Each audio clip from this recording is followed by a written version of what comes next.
Tropical storm Kome, also known as Emung in the Philippines, has re-intensified, passing right near Okinawa and the southern Japanese islands. And we also have tropical storm Krosa, which is moving just towards the north of the Mariana Islands and likely going to be impacting the Ogasawara Islands of Japan. Now, let's focus in on Kome, though, because yeah, this storm did weaken out quite significantly here after impacting the Philippines as a rather strong typhoon. In fact, strongest storm to make landfall along the west coast of Luzon in about a decade and a half. I'm gonna have more on that impact from that storm in the Philippines. So let's talk about where it is now, because it did hit over a warm pocket of water within this general monsoonal gyre hit area, favorable with upper level conditions, allowing it to strengthen. Now, the low level center is passing right over Okinawa today, and you can actually see this on radar. In fact, take a look at this. So low level center right in here, you have that flow wrapping around. So I think some of the worst impacts are going to be on the Amami Islands just north of Okinawa Honto, which is here.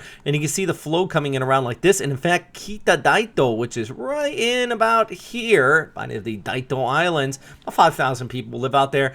They've gotten winds upwards about 75 to 80 kilometers per hour. So solid tropical storm strength conditions being felt overnight here. Now, I was just taking a look at some webcam images out here on Okinawa, definitely passing showers on and off, solid breezy conditions. This will continue as we go ahead into your Monday morning, throughout your Monday morning. This is actually those wind reports I was just talking about. There's that 21.6 meters per second there in Kitadaito. So Kagoshima Prefecture, these are the Amami Islands, also looking at tropical storm strength conditions, and even parts of Okinawa Prefecture as well. So yeah, I think the biggest impacts from this, though, are going to be, of course, still in that right front quadrant. Let's go back to the broader picture here. And first off, there goes Kome off towards the west. Krosa lingering here.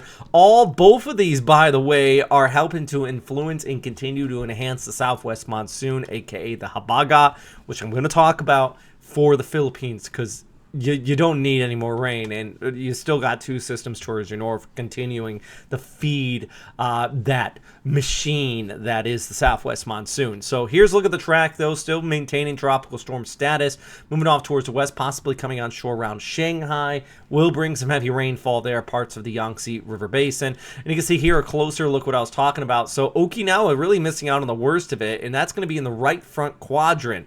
Kind of like what we've seen with our last storm system, Francisco. Remember that passed south of Okinawa like this, and the right front actually impacted Okinawa? Well, this one's a little bit further north, and I honestly am a little surprised this burst back up with intensity.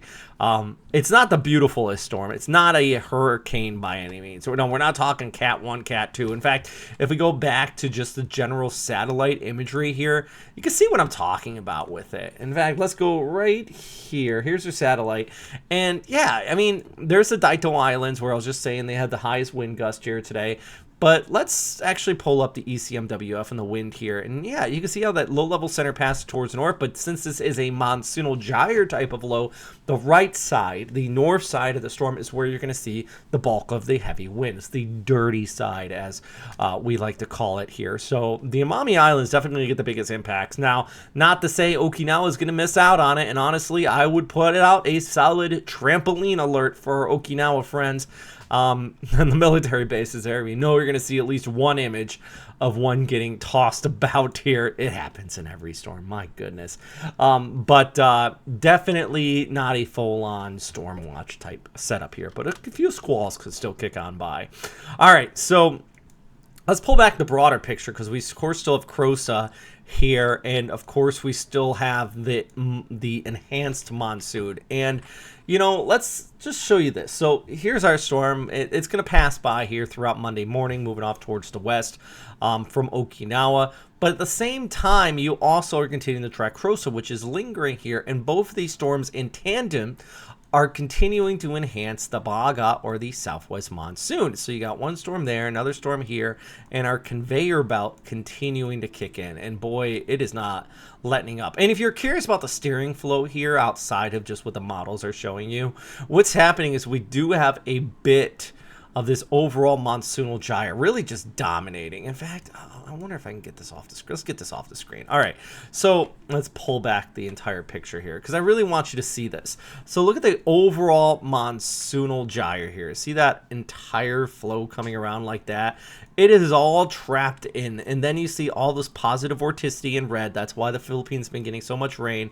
There is a very weak high pressure ridge over western, oops, wrong button. There is a very weak high pressure ridge over western areas of Japan, which is the reason why Crosa is kind of stalling out here towards the south and eventually will turn towards the north. And then this one is moving onshore into Shanghai. But I think the key thing between both of these storms is all of this red down towards the south, because that is that enhanced Habagat, the river of moisture. And this graphic so clearly shows exactly what I'm trying to talk about here when I'm saying that. And then you jump over to where the rain is, and it really does illustrate it even more so how the Habagat, the aka river of moisture, is just continuing to pull in these rainfall totals, and thus still parts of region 1 are going to continue to see, and over the course of the next 5 days, some spots 100 to 200, maybe even 300 millimeters of precipitation, especially around the Locos Opera area there in northwestern Luzon, where I know you need a break. It's been relentless for a lot of these spots, and there's not much until the end of the week. We're just going to finally start to see this general pattern weaken. But my goodness, just ongoing, at least as both storms lift towards the north. That overall monsoonal flow does lift towards the north as well, so parts of Visayas are going to be looking at relatively drier conditions. But even here on Monday over towards Tuesday, northwestern Luzon from Manila up, pretty much continuing to see the heaviest of this precipitation. So a lot happening in the Western Pacific today. I could go on, if I had the time and the resources, hours just talking about it, because there's so much to analyze here in this very complex setup. And whenever I get around to actually writing a book, this is going to be one of the setups that I'm going to definitely talk about. Is just this big monsoonal gyre and how that influences the total weather pattern here in July, and how basically, unlike in the Atlantic, you have tropical waves. This time of year, we do get the tropical waves in the Westpac, September, October, November, basically the easterlies. But this time of year, it is all about the moisture coming in out of the Indian Ocean and the Habagat and just everything happening with it. It is a complex, and I still think something that has not completely been fully studied and analyzed, and meteorologists in general just continuing to learn more and more about how everything works here. So, yeah. Anyways, if you got any questions, let me know. I hope everyone's staying safe out there, especially after the impacts from all of these storms. Yeah, thanks for watching. And like I said, I hope you're all staying safe. Hit that subscribe button. That's my big ask today. If you haven't hit the subscribe button and you watched all the way through, please do. That is my #1 ask at this time. All right, have a good day.